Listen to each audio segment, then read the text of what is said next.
children and for your family, He will change you. Get into your word, study, and even if it doesn't seem like your mate is changing, don't worry about that, because if you change, He has no other choice but to change.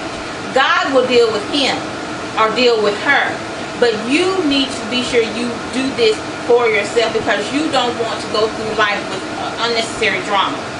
Be the stand-up woman that you want to be.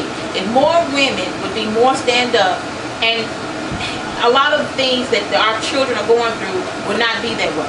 I know a couple of people, women, who have their children on these ADHD medicines, and then the children are walking around like zombies. You know, what does the Bible say?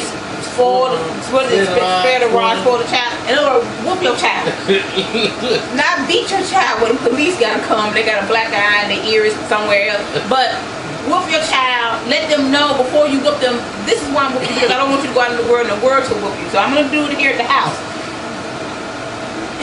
Your child doesn't need all to be medicated, because you can handle your child. Read Proverbs 31, 10 through 31, and the rest of your Bible too. It's more to the Bible than just that. But if you read your Bible and study, you can go on the internet. If you're watching this on the internet, that means you have it, and you can go to Access and just say scriptures on how to raise a child, and it's going to give you a whole list. Scriptures on how to be a great mother. One of those scriptures is going to be Proverbs 31, 10 through 31. I know, because I looked it up and it's there. That's one of the ones that's going to come up. Do that. There's nothing wrong. Don't be afraid to change who you are. And yes, if you do decide to do that and change and be a better woman, you're going to lose some of your friends. But if you lose them, they really weren't your friends anyway, and you didn't need them. Exactly. Back to the medication thing. Stop doping your kids.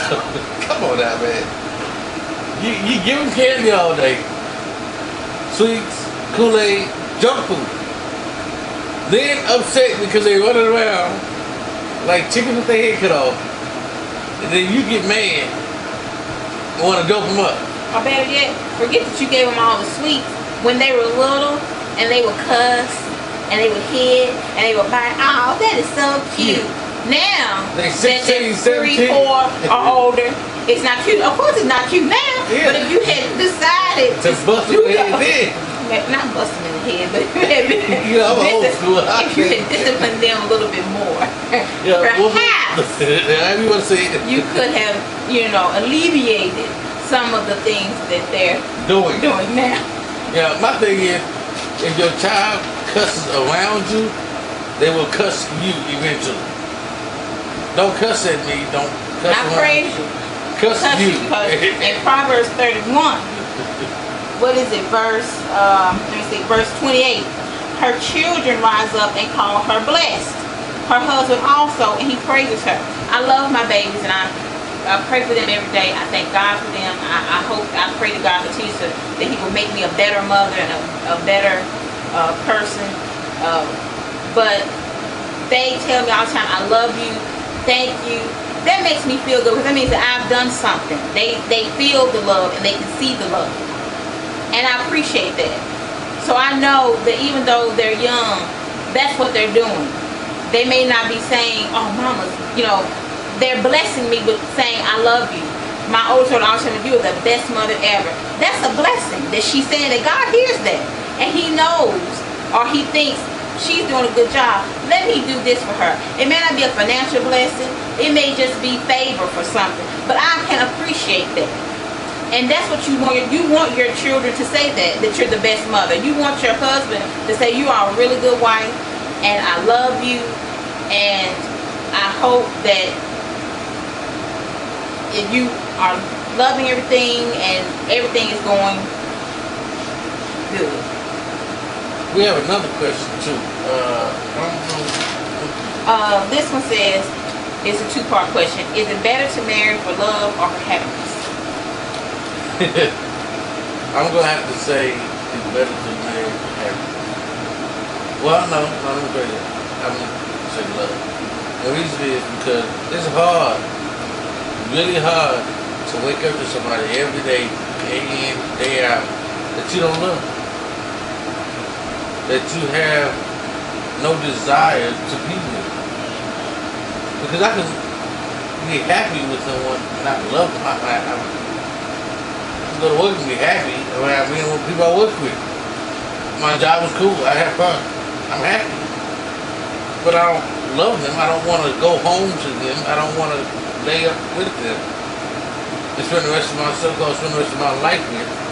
I want someone who's going to. I love you. When you hurt, I hurt. We have an emotional connection. You know, I don't think you can marry for anything other than love. And if you do, you're gonna be a very miserable individual.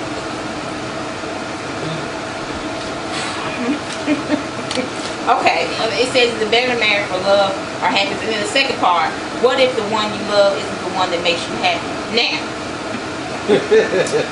I don't agree necessarily with what you said, because this is how I feel about it. I mean, in a perfect world, everyone would be a Christian and they would believe in God and they would follow the statutes that He set forth in a perfect world. However, we don't live in a perfect world. So, if you decided, okay, let's just say, for this person to answer this question, they've been through this. So let's say they've already done what they were going to do, and the relationships didn't work out.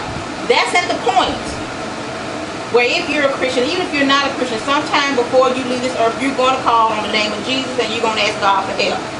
That's just true. This may be your point, but you need to do that. And you need to step back and say, God, I need you. Because it is not true that you are going to marry someone or be with someone and you love them but you're not happy. You're not going to be happy but you don't love them. That's not true. And the reason why it's not true is because God is love. And because you love God, what does He do? He sent Jesus. And what did Jesus come to do? To give us joy more abundantly. And because of that, you're not going to have one without the other. You have to have both or you're in a null and void relationship. That's what that means.